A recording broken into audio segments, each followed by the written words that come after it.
Morning.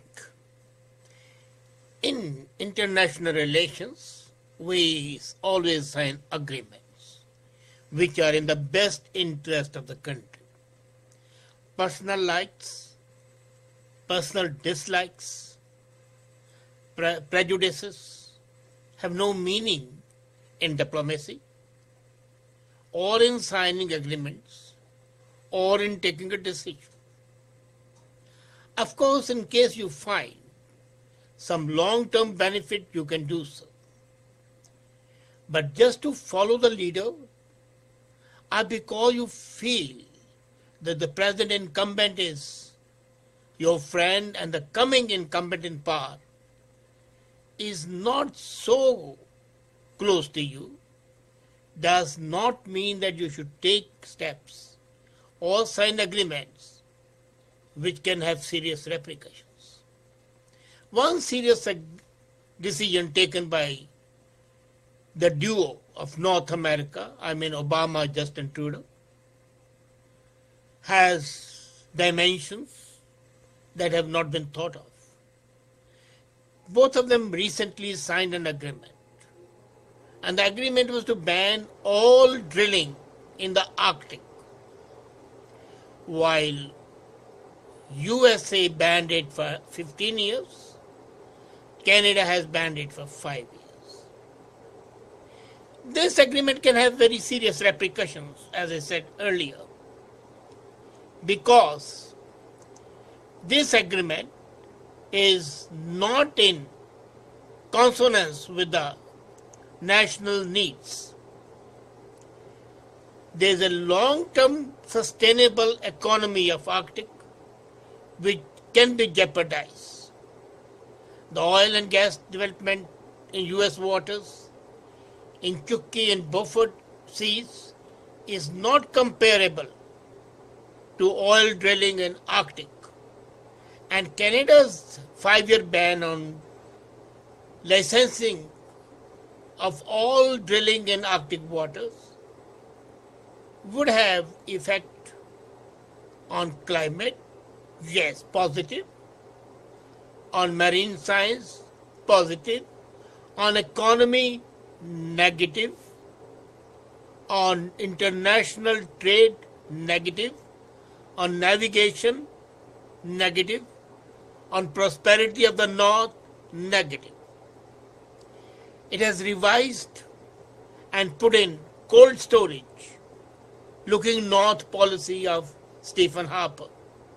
The government's northern strategy was within a policy framework. It has not been done.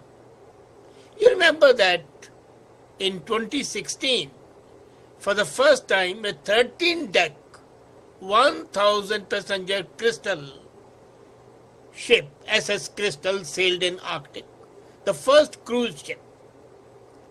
And the benefit from them economically to the north was immense, because that was making calls at the various ports, including the now closed Churchill port.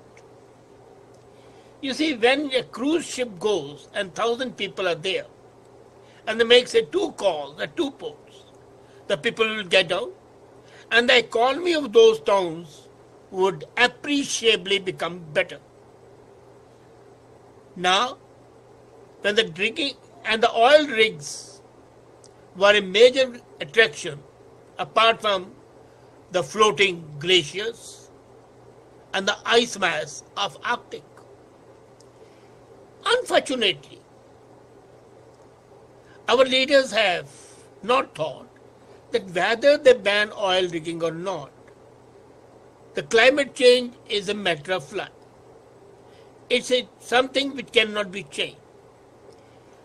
As I said once earlier, that even if you stop 100% manufacturing and drilling, still the pollution would be there, because pollution is even by the animals, even by the agriculture, even by other actions which may have no meaning, no value at all as far as the economic activity is concerned.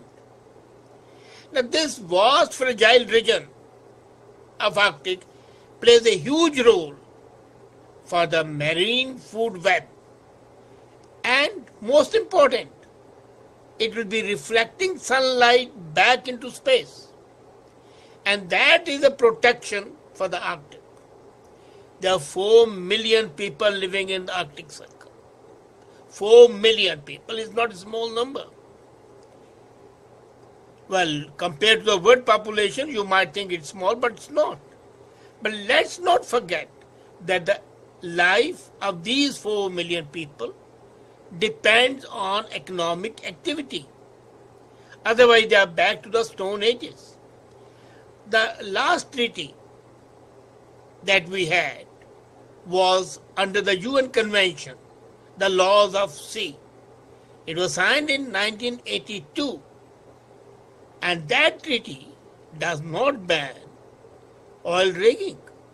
As a matter of fact, there's an Arctic Council. It's an intergovernmental body of various governments, Denmark, Canada, Russia, Iceland, and USA, which is responsible for these 4 million people. Now, this UN clause, that's United Nations Convention on Laws of the Sea, is supported by other treaties to sustain the life in that region. Unfortunately, the new treaty, deprives the people living in these territories from the benefits of economic development. You see, when one oil rig goes up, whatever the number of the directly employed people can be, the people who have the spin-off effects is 5 times more than the total number on the oil rig. An ordinary oil rig employs 2,000 to 2,500 people. Average one, medium. If it's a bigger one, the number would be bigger. So 7,000 more people would be getting the spin-off effects. And that has been deprived for the next 5 years. Now another wrong part of this, imperfection I'll call it, that you have signed a treaty for 5 years. The existence of this government is for 2 years more. What right have they got to bind the next government as well? And that treaty, unfortunately, is such, that action is such, it cannot be withdrawn for 5 years until and unless you change the international obligations. You know, we have got an international convention of prevention of pollution from ships, which is called MARPOL. And MARPOL does not come into being until ships are cruising in that. So the protection of the marine life would not be there now because there are no cruises, there are no ships. That is only when the ships are taking place. And now there is a specific need of shipping in these new waters, which are opening up for navigation. On the one side, nature is making an opening in the Arctic. Good or bad is something different. But if something is happening and you do not take benefit of that, you can be sure somebody else is going to take it. Now you have signed an agreement that you do not permit oil rigging in Arctic. But where don't you do it? It will be within 200 miles maximum of your border. What happens after 200 miles? What prohibits Russia from doing the oil rigging? So you are giving an opportunity to another country to make use of your resource. You are giving your resource, like oil and diverse minerals, is a resource-rich country to another country on a platter. Can anything be more dismal and disappointing? And he did it only because Obama wanted to create a problem for Trump, so that if Trump has an issue when he comes in power, when he is sworn in. And for next 15 years, Republicans, even if they're for 8 years, cannot do it. But he forgot for after 8 years, if Democrats come in power, they will also not be able to do it. This is a symbol of, as I always call, death wish. You are harming yourself. The old proverb, you cut your nose to spite your face. That is what is happening here. Now the polar code, which is responsible for Marpol, would be now by the other side. And the Arctic Council, which was giving indigenous people rights to influence the development, would no longer be very viable, very valid. So you have closed the door to the opportunity for your people. You have opened the door wide open for the others to take benefit of your resource. The point comes, who controls the Arctic? You control your portion. Ultimately, is the Arctic Council which controls it, and you have just one vote. There are 12 countries, basically, who are involved in that. Primarily 5, and then additionally 7 more. Primarily are Canada, Denmark, Iceland, Russia, US.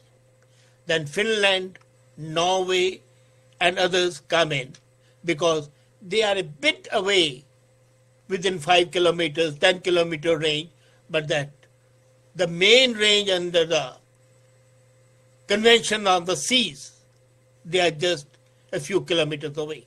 But in Arctic Council, they are the members. When you leave a resource untapped, others take benefit. Now the third point, when you go to the supermarket, you get fresh Alaskan pollock. You get fresh fish from the Arctic. But they are processed in China. At present, what is happening is that you are fishing here, sending the fresh fish to China, the processing is done there, and it's sent back to you. It would have been ideal to have motherships which process your fish yourself and sell it. But no. Now what's going to happen is, when the Arctic opens, China would send its own trawlers to fish. They'll fish, they'll process and give it to you. So again, all your resources are being used by a different country, and they are becoming rich at your expense. You have to regulate the development of fishery, yes. But you can regulate it not on the high seas. Now, Arctic up to 20 miles, nautical miles, from your shore is yours. 200 nautical miles from your sea shelf is yours. But beyond that is international waterway. Earlier it was not of importance because it was all frozen. As the time passes, it's getting unfrozen. And this international way will become the most navigable way for China, for Russia. Instead of going to Europe, they'll go directly from here. Earlier they were using Lennon, the icebreaker. Now they don't have to use that. And if they don't have to use it, as an ordinary ship can traverse, they can set their trawler, they can set their fishing fleet, they can set their mother processing units right on the high seas. Do it over there, freeze it and give it your resource back to you, value addition goes to them. What a judgment. We read in Bible that Daniel come to judgment. Here, the new Solomon, the new wise people have done a disservice to the country. I'm interested and I'm intrigued by this thing. And what he has done is that what Michael Bryce says, he's a British Columbia professor, he says he might have done something for protecting the environment, but that's a marginal value. There is a Trans Mountain Expansion and Line 3 replacement project. He's referring to the new oil pipes in British Columbia that he has sanctioned. So, on the one side, he is setting up the oil pipes, which has the same deleterious effect. On the other side, he is banning oil rigging and oil exploration. Possibly his left hand doesn't know what the right hand is doing. He takes contradictory decisions. Some because of the bad advisors. Some because he wants to flatter and follow the footsteps of his mentor in the South. This is rank. I was going to say something else, but I'll say incompetence. Because you have got to look after yourself. You have got to take action which is in the best interest of the country and the nation. Unfortunately, the situation is otherwise. I can only say I lament this decision. As a country, when it is impacted by the decision, would lament it. Thank you.